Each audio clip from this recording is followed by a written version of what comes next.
Bonjour et bienvenue dans WhatsApp Troll. Cette semaine, je vous ai préparé une sélection spéciale enfant. On commence avec Patatrap Quest, qui est un jeu dans lequel on va partir en aventure pour combattre un terrible boss au-dessus de la tour aux 1000 miroirs. Au début de votre partie, vous choisirez lequel des 5 boss vous souhaitez affronter et vous placerez ce dernier tout en haut de la fameuse tour qui se trouve au centre de votre plateau. À mon tour, je vais lancer 2 dés et je vais choisir d'utiliser l'un, l'autre ou alors l'addition des deux pour déplacer mon héros sur le plateau qui est constitué de petites trappes.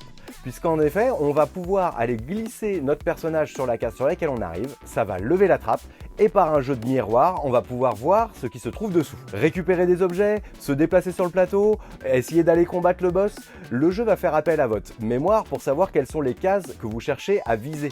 Puisqu'une fois que vous serez en haut de la tour, on va retourner une carte. Si vous possédez sur votre plateau personnel l'objet qui correspond à la carte, vous pourrez la récupérer. Le premier joueur qui récupère ces 3 cartes a gagné la partie. Patatrap Quest a remporté un franc succès à la maison avec mes enfants pour son côté aventure, pour le fait qu'on ne sait pas qui va gagner jusqu'à la fin de la partie et on s'est d'ailleurs fait complètement ninja par Chloé qui nous a surpris au dernier tour par un coup de maître.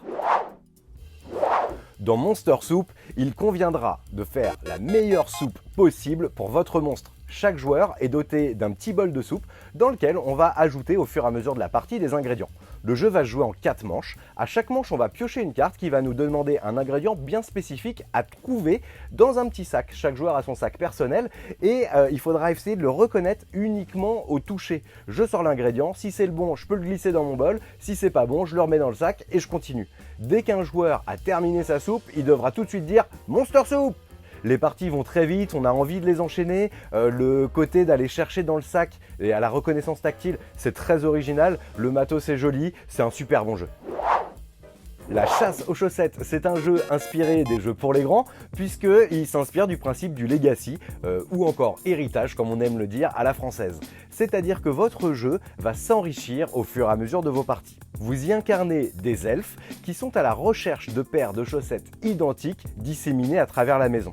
Sur votre plateau, chaque joueur possédera son elfe et on retrouvera 4 monstres de couleurs différentes. Au début de mon tour, je lancerai un dé qui va m'indiquer quelle est la couleur du monstre que je dois déplacer et je glisserai sous ce petit monstre un autre dé. Quand je vais déplacer le monstre, le dé va fatalement rouler dessous et quand je me serai arrêté sur la case que j'aurai choisie, je vais le soulever et réaliser la consigne qui nous est donnée par le dé. Ça me permettra d'aller regarder des tuiles qui se trouvent autour du monstre et qui vont me révéler différents objets. Puis, je déplacerai mon elfe. Le but de l'elfe, c'est de retrouver des objets de sa couleur sur notre plateau à travers notre maison. Quand je récupérerai l'objet qui va bien, j'aurai le droit d'aller piocher dans un sac une chaussette que je pourrais mettre à côté de mon plateau personnel. Si j'ai 2 chaussettes identiques, je peux les mettre sur mon plateau. Attention toutefois, tant que les chaussettes ne sont pas banquées sur le plateau, je peux me les faire voler par les affreux monstres qui sont les chaussettes over. Original dans sa mécanique et doté de monstres rigolos, on a très envie d'aller débloquer le nouveau matériel pour le jeu, d'ouvrir des nouveaux pans de la maison, de savoir ce que cela nous réserve. Et surtout, ce que je peux vous dire grâce à ce jeu, c'est que vous découvrirez enfin le mystère de la chaussette orpheline. Et voilà pour la sélection de cette semaine. Bon, allez, je vous dis la vérité, c'est plus mes enfants qui l'ont préparé que moi, mais ça compte quand même. J'espère que ça vous aura plu. J'espère que vous passerez vos vacances de Noël à jouer en famille et à vous éclater. D'ici là, n'hésitez pas à commenter, partager, liker, à vous abonner à la chaîne So Many Bits, à la page Le Troll Savant. Et moi, je vous dis à la semaine prochaine. Salut! La chasse aux...